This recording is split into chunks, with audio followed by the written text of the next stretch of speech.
What happened in June? It's becoming a tricky market to pick.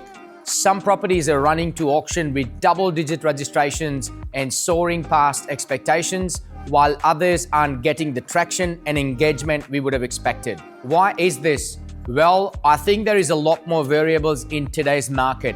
If we look back towards the start of the year, there was growing confidence from both buyers and sellers, largely driven by the consensus that rates had hit their peak and that the next movement would be down. There was also a low level of listing supply on the market, which was keeping property prices quite elevated. Fast forwarding to today, domain data suggests that new listing supply is up by 30% this winter compared to the same period last year.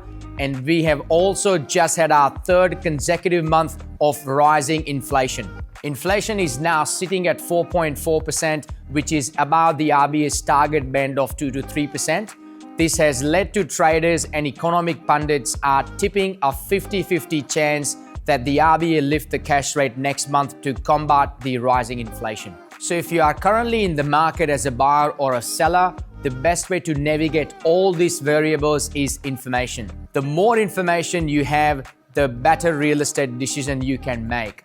For a seller, you and your agent should be frequent and transparent conversations around price anchored around comparable and the recent sales, as well as competitive listings that buyers are comparing your property to. It's also important to be receiving feedback from every buyer in the market where they see the value, where they are putting offers in at, and why.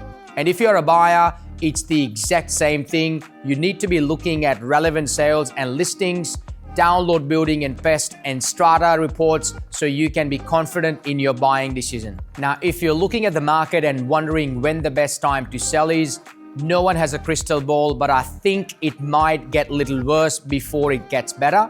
And that's because of the potential rate hike and the amount of clients I have looking to take their property to market in spring.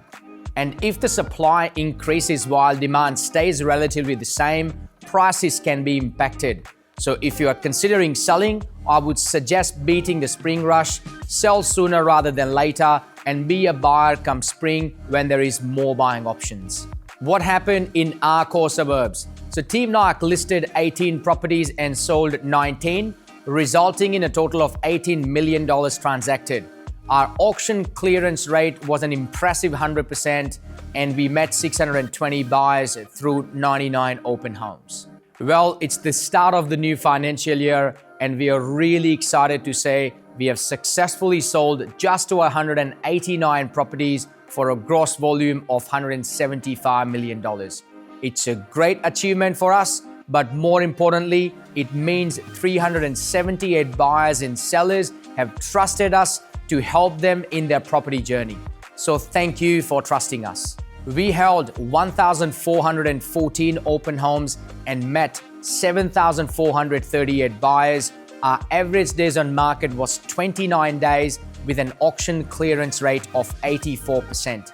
Our highest sale of the year was 88 Bridge Road in Westmead, which was sold for $2,805,000. If you want help navigating this market, please do not hesitate to reach out to me, Ritesh or Danny.